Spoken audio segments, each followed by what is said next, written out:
প্রিয় দেশবাসী, শিশু, কিশোর কিশোরী, তরুণ তরুণী, ছাত্রছাত্রী, নারী পুরুষ, নবীন প্রবীণ, আপনাদের সকলের প্রতি আমার আন্তরিক সালাম ও গভীর শ্রদ্ধা। আসসালামু আলাইকুম। শুরুতেই আমি দেশের সবাইকে শুভেচ্ছা জানাচ্ছি।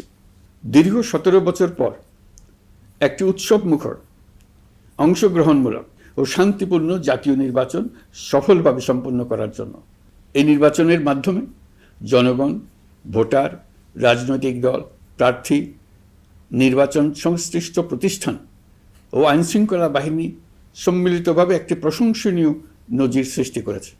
ভবিষ্যতে বাংলাদেশের নির্বাচন কেমন হওয়া উচিত, এই নির্বাচন তার একটি উৎকৃষ্ট উদাহরণ হয়ে থাকবে। প্রিয় দেশবাসী, বিগত 18 মাস আমার উপর অর্পিত দায়িত্ব নিষ্ঠার সাথে পালন শেষে একটি নির্বাচিত সরকারের কাছে দায়িত্ব হস্তান্তরের প্রাক্কালে অন্তর্বর্তী সরকারের প্রধান উপদেষ্টা হিসেবে আজ আমি আপনাদের কাছ থেকে বিদায় নেবার জন্য উপস্থিত হয়েছি। আজ বিদায়ের দিনে 5ই আগস্টের কথা স্মরণ করে আপনাদের কিছু কথা বলব। কি মহা মুক্তির দিন ছিল সেদিনটি, সে কি আনন্দের দিন। বাংলাদেশিরা দেশে বিদেশে যে যেখানে ছিল আনন্দে চোখের পানি ফেলেছিল। দৈত্যের গ্রাস থেকে তরুণ ছাত্রছাত্রীরা দেশকে বের করে এনেছে, দেশ মুক্ত হয়েছে। কিন্তু দেশ সম্পূর্ণ অচল। এই অচল দেশটিকে কিভাবে সচল করা যাবে সেটা ছিল সবার মনে। অভ্যুত্থানের ছাত্র নেতারা ঠিক করলো দেশকে সচল করার জন্য একটি সরকার লাগবে। সরকার গঠন ও চালাবার জন্য তারা আমাকে খবর দিল। আমি তখন বিদেশে, আমি দায়িত্ব নিতে রাজি না। তারা জাতির প্রতি কর্তব্য পালনের কথা বলে আমাকে রাজি করালো। 18 মাস পর এখন আমার যাওয়ার পালা। আমি আজ আমার কাজ হতে বিদায় নিতে আপনাদের সামনে এসেছি। আমাদের প্রথম কাজ ছিল দেশকে সচল করা। এটি ছিল সবচেয়ে কঠিন কাজ। যারা দেশকে লুটে পুটে খেত তারাই দেশের এই যন্ত্র চালাতো। তাদের একান্ত অনুগত লোকজন নিয়ে অভ্যুত্থানের সঙ্গে সঙ্গে সবাই পালিয়ে গেছে। বড় কর্তা পালিয়েছে, মাঝারি কর্তা পালিয়েছে, অন্যরা ভোল পাল্টিয়েছে অথবা আত্মগোপনে চলে গেছে। কেউ নানাজনের সুপারিশ নিয়ে আসছে, তারা অভ্যুত্থানের গোপন সৈনিক ইত্যাদি। সরকারের ভেতর যারা পালিয়ে যাননি তাদের মধ্যে কাকে বিশ্বাস করবেন, কাকে বিশ্বাস করবেন না, এটি মহাসংকট হয়ে দাঁড়ালো। যতই মৃতদেহের অঙ্গ প্রত্যঙ্গবিহীন দেহের সন্ধান আসছিল ততই তারা চিহ্নিত হচ্ছিল। সেই থেকে 18 মাস চলে গেছে। অবশেষে 12ই ফেব্রুয়ারি আসলো। 1.5 যুগ পরে দেশে একটি জাতীয় নির্বাচন এবং ব্যাপক সাংবিধানিক পরিবর্তনের জন্য সর্বসম্মত জুলাই সনদের উপর গণভোট অনুষ্ঠান হলো। এই নির্বাচনে উৎসবমুখর পরিবেশ, দেশের সর্বত্র একটা ঈদের পরিবেশ ছিল যা আমাদের ইতিহাসে স্মরণীয় হয়ে থাকবে। এই প্রতিদ্বন্দ্বিতামূলক নির্বাচনে যারা জয়ী হয়েছেন তাদের আমি অভিনন্দন জানাচ্ছি। যারা পরাজিত হয়েছেন তাদেরকেও আমি অভিনন্দন জানাচ্ছি। হার জিতেই হলো গণতন্ত্রের সৌন্দর্য। যারা জয়ী হয়েছেন তারা মোট ভোটের প্রায় অর্ধেক পেয়েছেন। যারা জয়ী হতে পারেননি তারাও মোট ভোটের অর্ধেক পেয়েছেন।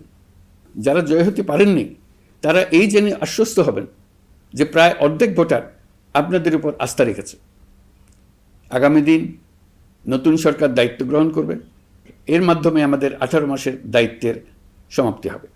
24শে জুলাই মাসে বাংলাদেশের মানুষ এক অভূতপূর্ব অভ্যুত্থানের মধ্য দিয়ে তাদের মুক্তি, আকাঙ্ক্ষা ও মর্যাদার দাবি উচ্চারণ করেছিল। সেই সময় দেশ একটি গভীর রাজনৈতিক, অর্থনৈতিক, প্রাতিষ্ঠানিক ও মানবিক সংকটে নিপতিত ছিল। রাষ্ট্রযন্ত্রের উপর মানুষ আস্থা হারিয়ে ফেলেছিল। গণতন্ত্র হয়েছিল ধূলিসাৎ, ভবিষ্যৎ ছিল অনিশ্চিত। ঠিক সেই সংকটময় সময়ে আমাকে আহ্বান জানানো হয়েছিল একটি লক্ষ্য সামনে রেখে বাংলাদেশকে আবার স্বাভাবিক জীবনে ফেরানোর জন্য 3টি দায়িত্ব দেওয়া হয়েছিল: সংস্কার, বিচার এবং নির্বাচন। আমি ও আমার সহকর্মীরা সবাই আমরা সেই অঙ্গীকার রক্ষার চেষ্টা করে গেছি। কোথায় কতটুকু সাফল্য অর্জন করতে পেরেছি, কোথায় ব্যর্থ হয়েছি, সে বিচারের ভার আপনাদের উপর থাকলো। আমাদের প্রচেষ্টায় কোনো ঘাটতি ছিল না। আমরা মানবতা বিরোধী অপরাধ, দুর্নীতি ও অনিয়মের বিচার প্রক্রিয়াকে রাজনীতি ও প্রতিশোধের ঊর্ধ্বে রেখেছি। আমরা ভঙ্গুর প্রতিষ্ঠানগুলোর প্রশাসনিক, বাণিজ্যিক, আর্থিক সংস্কারে হাত দিয়েছি, যাতে ভবিষ্যতে কোনো সরকার জনগণের ইচ্ছার বিরুদ্ধে নিজেকে স্থাপন করতে না পারে। আর সর্বোপরি আমরা একটি উৎসবমুখর, অবাধ, নিরপেক্ষ, শান্তিপূর্ণ, পরিচ্ছন্ন ও বিশ্বাসযোগ্য জাতীয় নির্বাচনের আয়োজন করেছি, যার মাধ্যমে জনগণ আবার তাদের ভোটাধিকার ফিরে পেয়েছে। এই নির্বাচন কেবল একটা ক্ষমতা হস্তান্তরের প্রক্রিয়া নয়, এটি বাংলাদেশের গণতান্ত্রিক ব্যবস্থার নতুন অভিযাত্রার সূচনা, নতুন বাংলাদেশের জন্ম। এই অর্জনের পেছনে যারা ছিলেন, জুলাইয়ে রাস্তায় নেমে আসা প্রতিবাদকারী তরুণ তরুণীরা, সেই সাহসী মানুষগুলো, শহীদ আহতরা, তাদের প্রতি আমি গভীর শ্রদ্ধা ও কৃতজ্ঞতা জানাচ্ছি। তাদের অভূতপূর্ব ত্যাগ ছাড়া এই পরিবর্তন সম্ভব হতো না। এই প্রক্রিয়া সফল করতে দেশের আবালবৃদ্ধ বনিতা সকলেই সহযোগিতা করেছেন। প্রাতিষ্ঠানিক দিক থেকে দেশের রাজনৈতিক দলসমূহ, নির্বাচন কমিশন, সকল আইনশৃঙ্খলা বাহিনী, সশস্ত্র বাহিনী, সরকারি কর্মকর্তা কর্মচারী ও প্রশাসনের প্রতিটি স্তরের সদস্যরা আন্তরিক সহযোগিতা করেছেন। আপনাদের প্রতি আমার আন্তরিক কৃতজ্ঞতা রইল। আপনাদের ধৈর্য, পেশাদারিত্ব ও আস্থার উপর ভর করেই এই পথ চলা সম্ভব হয়েছে। প্রিয় দেশবাসী, 24-এর গণ অভ্যুত্থানের সময় দেয়ালে দেয়ালে তরুণরা যে নতুন বাংলাদেশের স্বপ্ন এঁকেছিল, তার কেন্দ্র ছিল প্রাতিষ্ঠানিক সংস্কার। সেই প্রত্যাশা বাস্তবায়নে অন্তর্বর্তী সরকার প্রায় 130টি নতুন আইন ও সংশোধনী প্রণয়ন করেছে এবং প্রায় 600টি নির্বাহী আদেশ জারি করেছে, যার প্রায় 84% ইতিমধ্যে বাস্তবায়িত হয়েছে। এই সংস্কারসমূহ নাগরিক অধিকারকে সংহত করেছে, বিচার ব্যবস্থাকে শক্তিশালী করেছে এবং গুম, খুন ও বিচার বহির্ভূত হত্যার সংস্কৃতি যেন আর কখনো ফিরে না আসে সেটা নিশ্চিত করেছে। আমরা দায়িত্ব গ্রহণের সময় দেশের আইনশৃঙ্খলা পরিস্থিতি ছিল অত্যন্ত ভঙ্গুর। থানাগুলো ছিল পুলিশশূন্য, জনগণের মধ্যে আস্থার বদলে ভয় ও শঙ্কা তৈরি হয়েছিল। ধাপে ধাপে আমরা সেই অবস্থার পরিবর্তন ঘটিয়েছি। আজ পুলিশ আর মারণাস্ত্র ব্যবহার করে না, বেআইনিভাবে কাউকে তুলে নিয়ে যায় না, বন্দুকযুদ্ধের নামে হত্যা করে না, পুলিশ ও গোয়েন্দা বাহিনীর ভয়ে কাউকে ডিলিট বাটন চাপতে হয় না। জনবান্ধব ও জবাবদিহিমূলক বাহিনী হিসেবে গড়ে তোলার লক্ষ্যে পুলিশ কমিশন অধ্যাদেশ 2025 প্রণয়ন করা হয়েছে। বিচার বিভাগকে স্বাধীন ও শক্তিশালী করতে পৃথক সচিবালয় গঠন, বিচারক নিয়োগের স্বচ্ছ কাঠামো এবং দেওয়ানি ও ফৌজদারি আইনে যুগান্তকারী সংস্কার করা হয়েছে। সেপারেশন অব জুডিশিয়ারির জন্য মাজদার হোসেন মামলার রায় আমরা বাস্তবায়ন করে গেলাম। গুমকে মানবতার বিরুদ্ধে অপরাধ হিসেবে স্বীকৃতি দিয়ে আন্তর্জাতিক অপরাধ ট্রাইব্যুনাল আইন সংশোধন করা হয়েছে। বিচার প্রক্রিয়াকে স্বচ্ছ করতে রায় সরাসরি সম্প্রচারের সুযোগ, বিদেশি আইনজীবী নিয়োগ এবং অন্তর্বর্তী আপিলের বিধান যুক্ত করা হয়েছে। বাংলাদেশ যেন আর কখনো মানবাধিকারহীন রাষ্ট্রে পরিণত না হয়, সেই লক্ষ্যে জাতীয় মানবাধিকার কমিশন অধ্যাদেশ জারি করা হয়েছে এবং কমিশন গঠন করা হয়েছে। প্রিয় দেশবাসী, একটি সমাজ তখনই উন্নত হয় যখন তার নারীরা নিরাপদ, সম্মানিত ও সমান অধিকারপ্রাপ্ত। উন্নয়ন তখনই টেকসই হয় যখন নারীরা সিদ্ধান্ত গ্রহণে, অর্থনীতিতে, শিক্ষায় ও নেতৃত্বে সমানভাবে অংশ নিতে পারেন। যে নতুন বাংলাদেশের স্বপ্ন আমরা দেখছি, নারীদের অগ্রযাত্রা ছাড়া তা গড়ে তোলা সম্ভব নয়। নারী ও শিশু সুরক্ষায় যৌন হয়রানি প্রতিরোধ অধ্যাদেশ, পারিবারিক সহিংসতা প্রতিরোধের অধ্যাদেশ এবং নারী ও শিশু নির্যাতন দমন আইন সংশোধন করা হয়েছে। নতুন এসব আইনের মাধ্যমে কর্মক্ষেত্রে ও শিক্ষা প্রতিষ্ঠানে নারীদের হয়রানি প্রতিরোধ ও সুরক্ষা আবার নিশ্চিত করার পথ সুগম করা হয়েছে। প্রিয় দেশবাসী, অভ্যুত্থান পরবর্তী এক উত্তাল সময়ে দেশকে ধীরে ধীরে স্বাভাবিক ধারায় ফিরিয়ে আনতে আমাদের সশস্ত্র বাহিনীর সৈন্যরা যে ধৈর্য, পেশাদারিত্ব ও দায়িত্ববোধের পরিচয় দিয়েছে, তার জন্য দেশবাসীর পক্ষ থেকে আমি তাদের প্রত্যেককে আন্তরিক ধন্যবাদ জানাচ্ছি। একই সঙ্গে বিশেষভাবে উল্লেখ করতে চাই, যখনই কোনো সংকটময় পরিস্থিতির উদ্ভব হয়েছে, তখনই দেশের রাজনৈতিক নেতৃত্ব আমাদের আহ্বানে তাৎক্ষণিকভাবে সাড়া দিয়েছেন এবং সহযোগিতার হাত বাড়িয়ে দিয়েছেন। এই পারস্পরিক দায়িত্ববোধ ও সংযমই দেশকে অস্থিরতার পথ থেকে স্থিতিশীলতার দিকে এগিয়ে নিতে সহায়ক হয়েছে। স্বৈরাচারের 16 বছরে এদেশের রাজনৈতিক নেতাকর্মীরা যে ভয়াবহ নিপীড়ন, মামলা হামলা, গুম ও হত্যার শিকার হয়েছেন তা আমাদের জাতির জন্য এক গভীর বেদনাদায়ক শিক্ষা। এই অভিজ্ঞতা আমাদের স্মরণ করিয়ে দেয় যাতে ভবিষ্যতে আর কখনো কোনো জালেম মাথাচাড়া দিয়ে উঠতে না পারে, যেন আর কখনো ফেসিবাদ প্রতিষ্ঠিত না হয়, শত শত আয়নাঘর সৃষ্টি না হয়, বিচার বহির্ভূত হত্যা ফিরে না আসে। সেই জন্য কেবল রাজনৈতিক অঙ্গীকারই যথেষ্ট নয়, প্রয়োজন ন্যায় বিচার নিশ্চিত করার লক্ষ্যে বিচার ব্যবস্থা ও রাষ্ট্রীয় কাঠামোর মৌলিক ও গভীর সংস্কার। এই উপলব্ধি থেকেই অন্তর্বর্তী সরকার তার সংস্কার কর্মসূচিকে সর্বোচ্চ অগ্রাধিকার দিয়েছে। প্রিয় দেশবাসী, ফ্যাসিস্ট সরকারের 16 বছরের নিপীড়ন ও জুলাইয়ের রক্তাক্ত স্মৃতি এখনও আমাদের মাঝে তাজা হয়ে আছে।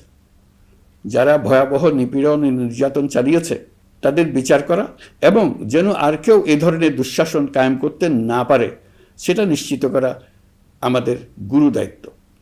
বিচার একটা চলমান প্রক্রিয়া। একাধিক ট্রাইব্যুনাল বর্তমানে সক্রিয়ভাবে কাজ করছে। ইতিমধ্যে একাধিক মামলার রায় ঘোষণা হয়েছে। আন্তর্জাতিক অপরাধ ট্রাইব্যুনালে ফেসিবাদের সময় দেশে যে গুমের সংস্কৃতি গড়ে উঠেছিল সেই ভয়াবহ মানবাধিকার লঙ্ঘনের বিচারও শুরু হয়েছে। বেশ কিছু মামলার বিচারিক কার্যক্রম এখন শেষের পথে।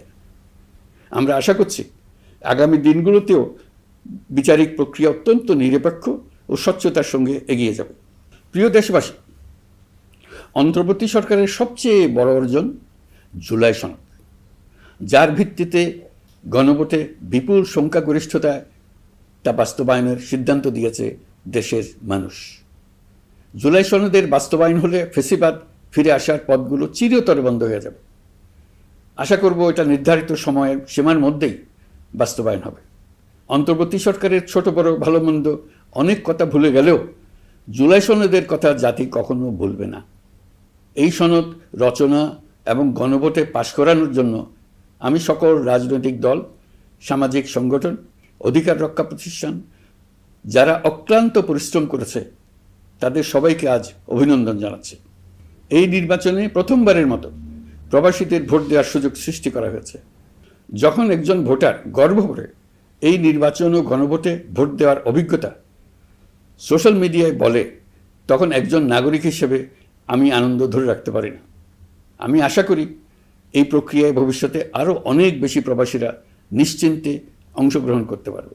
প্রিয় দেশবাসী, আমরা দায়িত্ব গ্রহণের সময় অর্থনীতি ছিল বিপর্যস্ত, ব্যাংকিং ব্যবস্থা ভেঙে পড়েছিল, অর্থ পাচার ছিল লাগামহীন। আমরা রাজস্ব ব্যবস্থাপনা, করনীতি, মুদ্রা ব্যবস্থাপনা, আর্থিক খাতে কাঠামোগত সংস্কার এনেছি। তলাবিহীন অর্থনীতি আমাদের জন্য রেখে গিয়েছিল আগের ফেসিবাদী সরকার। কেন্দ্রীয় ব্যাংক বাণিজ্য ব্যাংককে ফতুর করে দিয়ে গেছে, $234 বিলিয়ন পাচার করে নিয়ে গেছে, বিশাল ঋণের বোঝা রেখে গেছে। এইসব আমাদের জানা কথা।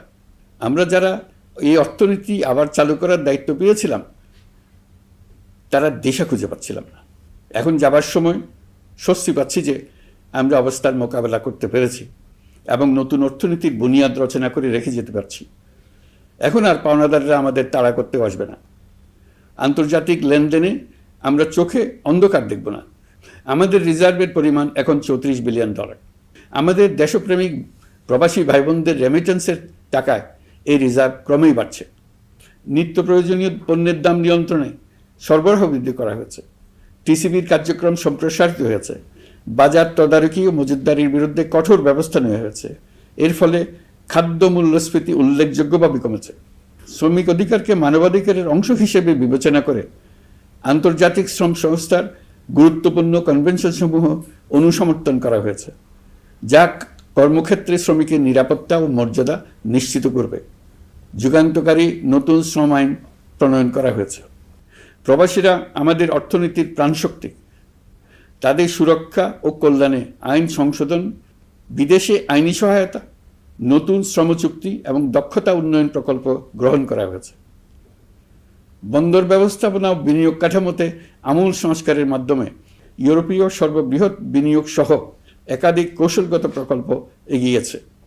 ব্লু ইকোনমির সম্ভাবনা কাজে লাগাতে গভীর সমুদ্র বন্দর, মৎস্য ও আধুনিক টাউনশিপ উন্নয়নে নতুন কর্তৃপক্ষ গঠন করা হয়েছে। প্রিয় দেশবাসী, পররাষ্ট্রনীতিতে বাংলাদেশের সার্বভৌমত্ব, জাতীয় স্বার্থ ও দেশের মর্যাদা, এই তিনটি মূল ভিত্তি আমরা দৃঢ়ভাবে পুনরুদ্ধার করতে সক্ষম হয়েছি। নতজানু পররাষ্ট্রনীতি কিংবা অপর দেশের নির্দেশনা ও পরামর্শ নির্ভর বাংলাদেশ এখন আর নয়। আজকের বাংলাদেশ নিজের স্বাধীন স্বার্থ রক্ষায় আত্মবিশ্বাসী, সক্রিয় ও দায়িত্বশীল।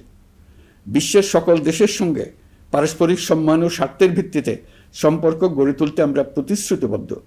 একই সঙ্গে ভারসাম্য বজায় রেখে ভবিষ্যতের জন্য প্রয়োজনীয় কৌশলগত সিদ্ধান্ত নিতে সক্ষম এমন একটি রাষ্ট্র হিসেবে বাংলাদেশ আজ নিজেকে প্রতিষ্ঠিত করেছে। রোহিঙ্গা সংকট আমাদের জাতীয় নিরাপত্তা, আঞ্চলিক স্থিতিশীলতা ও অর্থনীতির উপর একটা গুরুতর দীর্ঘস্থায়ী চাপ সৃষ্টি করে রেখেছে। দুঃখজনকভাবে দীর্ঘ সময় ধরে এই সংকট নিরসনে কোনো কার্যকর সমন্বিত আন্তর্জাতিক উদ্যোগ দৃশ্যমান ছিল না। দায়িত্ব গ্রহণের পর আমরা আন্তর্জাতিক অঙ্গনে মৃতপ্রায় এই ইস্যুটিকে পুনরায় বিশ্ব মনোযোগের কেন্দ্রে নিয়ে আসতে সক্ষম হয়েছে। এই সংকটের গুরুত্ব অনুধাবন করে জাতিসংঘ আমাদের পাশে দাঁড়িয়েছে। জাতিসংঘের মহাসচিব নিজে বাংলাদেশ সফর করেছেন এবং সমস্যার টেকসই সমাধানে সহায়তার অঙ্গীকার ব্যক্ত করেছেন। আমার অনুরোধে জাতিসংঘে রোহিঙ্গা বিষয়ে বিশেষ সভা অনুষ্ঠিত হয়েছে। প্রিয় দেশবাসী, দীর্ঘ ফ্যাসিবাদী শাসনামলে বাংলাদেশের সশস্ত্র বাহিনীর সক্ষমতা ও আধুনিকীকরণের বিষয়টি পরিকল্পিতভাবে উপেক্ষিত ছিল। আমরা অল্প সময়ের মধ্যেই সেই অবস্থার মৌলিক পরিবর্তনের সূচনা করতে পেরেছি। দায়িত্ব গ্রহণের পর থেকেই বর্তমান সরকার সশস্ত্র বাহিনীর সক্ষমতা বৃদ্ধি, আধুনিকায়ন এবং যে কোনো ধরনের আগ্রাসন কার্যকরভাবে মোকাবেলার জন্য সশস্ত্র বাহিনীকে উপযোগী করে গড়ে তোলাকে অগ্রাধিকার দিয়েছে। সশস্ত্র বাহিনীর প্রতিরক্ষা সক্ষমতা বৃদ্ধি একটি ব্যয়বহুল প্রক্রিয়া হলেও বর্তমান বৈশ্বিক বাস্তবতায় বহির্বিশ্বের সম্ভাব্য হুমকি ও আগ্রাসন মোকাবেলার জন্য এর কোনো বিকল্প নেই। এই বাস্তবতা বিবেচনা নিয়ে অন্তর্বর্তী সরকার তার সীমিত মেয়াদের মধ্যে সেনাবাহিনী, বিমান বাহিনী ও নৌবাহিনীর সক্ষমতা বৃদ্ধিতে যুগান্তকারী পদক্ষেপ গ্রহণ করেছে। আমি দৃঢ়ভাবে বিশ্বাস করি এই উদ্যোগগুলোর ধারাবাহিকতা ভবিষ্যতের নির্বাচিত গণতান্ত্রিক সরকারসমূহ অব্যাহত রাখবে, যাতে বাংলাদেশের জাতীয় নিরাপত্তা, স্বাধীনতা, সার্বভৌমত্ব, আঞ্চলিক অখণ্ডতা দীর্ঘমেয়াদে নিশ্চিত করা যায়। প্রিয় দেশবাসী, বাংলাদেশ এখন কেবল সংকট থেকে উত্তরণের গল্প নয়। বাংলাদেশ আজ অমিত সম্ভাবনার দেশ। আমাদের ছেলেমেয়েরা অসীম সম্ভাবনা নিয়ে জন্মায়। এটি সাহসী, সৃজনশীল, উদ্যমী তরুণদের দেশ। তাদের দরকার উপযুক্ত শিক্ষা, বিশ্বমানের প্রশিক্ষণ এবং এমন একটি রাষ্ট্র ব্যবস্থা যেখানে মেধা ও পরিশ্রম ও সততার মূল্য আছে। সারা বিশ্বে অর্থনৈতিক কর্মকাণ্ড পরিচালনায় প্রতি বছর বিপুল সংখ্যক দক্ষ, কর্মঠ, শৃঙ্খলাবদ্ধ কর্মীর প্রয়োজন তৈরি হচ্ছে, আর বাংলাদেশে আছে কর্মক্ষম বিপুল তরুণ সম্প্রদায়। আমরা যদি এই বৈশ্বিক চাহিদা পূরণে উপযুক্ত পদক্ষেপ গ্রহণ করি, তাহলে জাপান, কোরিয়া, মধ্যপ্রাচ্য, ইউরোপ, উত্তর আমেরিকা সহ সবাই চাইবে বাংলাদেশের তরুণ তরুণীদের শ্রম, মেধা ও সৃজনশীলতা ব্যবহার করতে। আমরা হয়ে উঠতে পারি তাদের জন্য পছন্দের একটা নির্ভরযোগ্য, দক্ষ জনশক্তি সরবরাহকারী দেশ। আমাদের খোলা সমুদ্র কেবল ভৌগোলিক সীমারেখা নয়, এটি বাংলাদেশের জন্য বিশ্ব অর্থনীতির সঙ্গে যুক্ত হওয়ার উন্মুক্ত দরজা। নেপাল, ভুটান ও সেভেন সিস্টার্সকে নিয়ে এই অঞ্চলে অর্থনৈতিক সমৃদ্ধির বিশাল সম্ভাবনা রয়েছে। অর্থনৈতিক অঞ্চল, বাণিজ্যিক চুক্তি ও শুল্কমুক্ত বাজারে প্রবেশের সুযোগের মধ্য দিয়ে এই অঞ্চলে একটি বৈশ্বিক উৎপাদন কেন্দ্র হিসেবে গড়ে ওঠার শক্তিশালী ভিত্তি প্রতিষ্ঠিত হবে। আমাদের বন্দরগুলোর দক্ষতা আন্তর্জাতিক পর্যায়ে নেবার জন্য সেরা আন্তর্জাতিক বন্দর পরিচালনা কোম্পানির সঙ্গে চুক্তির কাজে আমরা অনেক এগিয়ে এসেছি। এর দক্ষতা বাড়াতে না পারলে আমরা অর্থনৈতিক অর্জনে পিছিয়ে যাব। প্রিয় দেশবাসী, সম্প্রতি বাংলাদেশের সঙ্গে যুক্তরাষ্ট্রের একটি গুরুত্বপূর্ণ দ্বিপাক্ষিক বাণিজ্য ও শুল্ক চুক্তি সম্পন্ন হয়েছে। এই চুক্তি কেবল একটি বাণিজ্যিক সুবিধা নয়, এটি বাংলাদেশের অর্থনীতি, কর্মসংস্থান, শিল্পায়ন এবং আন্তর্জাতিক কূটনৈতিক অবস্থানকে দীর্ঘমেয়াদে শক্তিশালী করার জন্য একটি কৌশলগত ভিত্তি হিসেবে কাজ করবে। এই চুক্তির ফলে যুক্তরাষ্ট্রের বাজারে বাংলাদেশের জন্য প্রযোজ্য পারস্পরিক শুল্কভার রেসিপ্রোকাল ট্যারিফ 37% থেকে 19% কমে এসছে। এই চুক্তির একটা বিশেষ দিক হলো যুক্তরাষ্ট্রে উৎপাদিত তুলা ও কৃত্রিম তন্তু ব্যবহার করে তৈরি পোশাক পণ্যে শূন্য পারস্পরিক শুল্ক সুবিধা। এটা একটা মস্ত বড় সুবিধা। এর মাধ্যমে যুক্তরাষ্ট্রের বাজারে শুল্ক সুবিধা পাওয়ায় বাংলাদেশি পোশাক আরও কম দামে যুক্তরাষ্ট্রে প্রবেশ করবে। যুক্তরাষ্ট্রের তুলা ব্যবহারের ফলে আমাদের সরবরাহ চেইন আরও বৈচিত্র্যময় ও স্থিতিশীল হবে। এটি বাংলাদেশের পোশাক শিল্পকে উচ্চ মূল্যের ও উন্নত মানের পণ্যের দিকে অগ্রসর হওয়ার সুযোগ করে দেবে। প্রিয় দেশবাসী, বাংলাদেশের অর্থনৈতিক ভবিষ্যৎ টেকসই, বৈচিত্র্যময় ও প্রযুক্তি নির্ভর করার লক্ষ্যে জাপানের সঙ্গে সম্পাদিত অর্থনৈতিক অংশীদারিত্ব চুক্তি একটি ঐতিহাসিক ও কৌশলগত অগ্রগতি। এই অংশীদারিত্বের একটি গুরুত্বপূর্ণ সুফল হল উৎপাদন ও রপ্তানির বহুমুখীকরণ। জাপানের সঙ্গে সহযোগিতার ফলে অটোমোবাইল যন্ত্রাংশ, ইলেকট্রনিক্স, রেলওয়ে সরঞ্জাম, গ্রিন টেকনোলজি এবং উচ্চমূল্যের শিল্পপণ্যে বাংলাদেশ ধাপে ধাপে যুক্ত হতে পারবে। এতে আমাদের ঝুঁকি কমবে এবং বৈশ্বিক বাজারে বাংলাদেশের অবস্থান আরও শক্তিশালী হবে। পৃথিবীর শিল্পোন্নত দেশগুলো আমাদের দেশে বিনিয়োগ করবে শুধু জাপানে শুল্কমুক্ত রপ্তানির সুবিধা গ্রহণ করার জন্য। প্রিয় দেশবাসী, আমরা চীনের সাথে আমাদের উন্নয়ন সহযোগিতা গভীরতর করেছি। গত বছর মার্চে বেজিংয়ে চীনের প্রেসিডেন্ট শি জিনপিংয়ের সাথে বৈঠকে আমরা দুদেশের মধ্যকার কৌশলগত অংশীদারিত্বকে নতুন পর্যায়ে উন্নীত করার প্রত্যয় ব্যক্ত করেছে। ইতিমধ্যে তিস্তা নদীর সামগ্রিক ব্যবস্থাপনা ও পুনর্বাসন প্রকল্পের বিষয়ে উল্লেখযোগ্য অগ্রগতি হয়েছে। নীলফামারীতে 1000 শয্যার একটি আন্তর্জাতিক মানের হাসপাতাল তৈরিতে দুদেশ একমত হয়েছে। এই কাজটি আমরা এগিয়ে নিতে পেরেছি। আমরা এমন একটি বাংলাদেশ গড়ে তুলতে চাই যে বাংলাদেশ শুধু স্বল্প মূল্যের শ্রমনির্ভর অর্থনীতি নয়, বরং দক্ষতা ও প্রযুক্তি ও মূল্য সংযোজন ভিত্তিক অর্থনীতিতে রূপান্তরিত হবে। তবে আমি স্পষ্টভাবে বলতে চাই, এই সম্ভাবনা বাস্তবে রূপান্তরিত হলে 3টি বিষয়ের কোনো বিকল্প নেই: শিক্ষা, প্রশিক্ষণ এবং সততা। অতীতে রাষ্ট্রীয় ব্যবস্থাপনায় সীমাহীন দুর্নীতি, অসততা, অনিয়ম ও জালিয়াতিকে উৎসাহিত করা হয়েছিল। সেই সংস্কৃতি আমাদের পেছনে টেনে রেখেছিল, আমাদের বিশ্বাসযোগ্যতা ক্ষুণ্ণ করেছিল। নতুন বাংলাদেশকে সেই পথ থেকে সরে আসতে হবে। আমাদেরকে প্রতিজ্ঞাবদ্ধ হতে হবে নিয়ম মানায়, প্রতিশ্রুতি রক্ষা, মান বজায় রাখা, রাষ্ট্রের প্রতিটি স্তরকে দুর্নীতিমুক্ত করায়, স্বচ্ছতা ও দায়বদ্ধতা নিশ্চিত করা। প্রিয় দেশবাসী, আমরা শূন্য থেকে শুরু করিনি, শুরু করেছি মাইনাস থেকে। ধ্বংসস্তূপ পরিষ্কার করে প্রতিষ্ঠান দাঁড় করিয়ে তারপরে সংস্কারের পথ ধরেছে। আজ অন্তর্বর্তী সরকার বিদায় নিচ্ছে, কিন্তু গণতন্ত্র, জবাবদিহিতা, বাক স্বাধীনতা, অধিকার চর্চার যে ধারা শুরু হয়েছে তা যেন কখনো থেমে না যায়। আমরা রাষ্ট্রীয় দায়িত্ব ছেড়ে গেলেও নতুন বাংলাদেশ গড়ার সার্বিক দায়িত্ব আমার, আপনার, আমাদের সবার।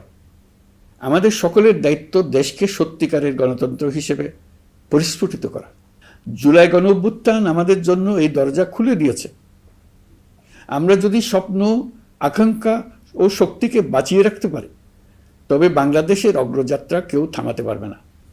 গণঅভ্যুত্থানে যারা প্রাণ দিয়েছে, শরীরের অঙ্গ হারিয়ে দুঃসহ জীবনযাপন করছে, যাদের লাশ পুড়িয়ে ফেলা হয়েছে, যাদের লাশ এখনো খুঁজে পাওয়া যাচ্ছে না, যারা অল্পের জন্য বেঁচে গেছে, তাদের সকলের আত্মত্যাগকে এই জাতি যেন কোনোদিন ভুলে না যায়। প্রতিটি রাষ্ট্রীয় সিদ্ধান্ত গ্রহণে আমরা যেন তাদের ছবি মনে রেখে সিদ্ধান্ত নিই।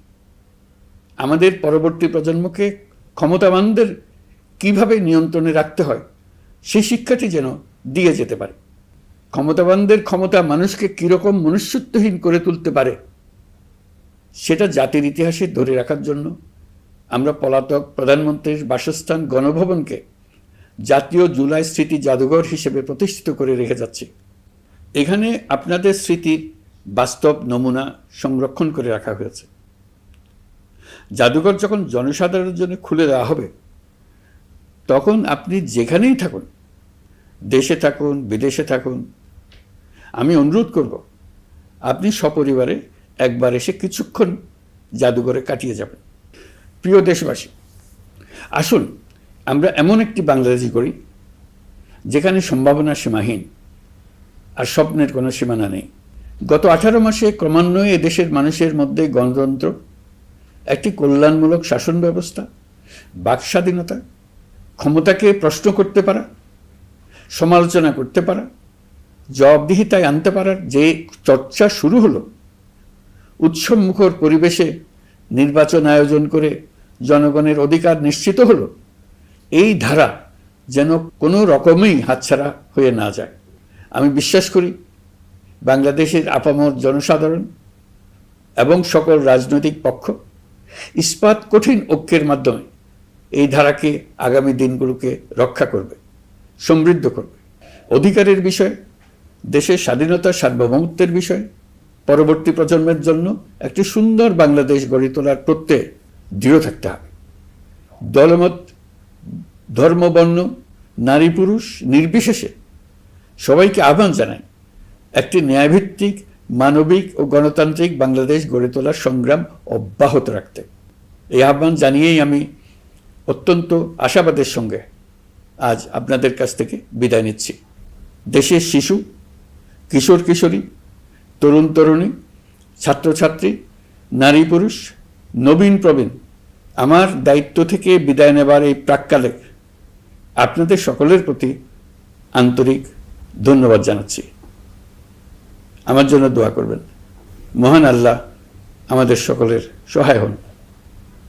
আল্লাহ হাফেজ।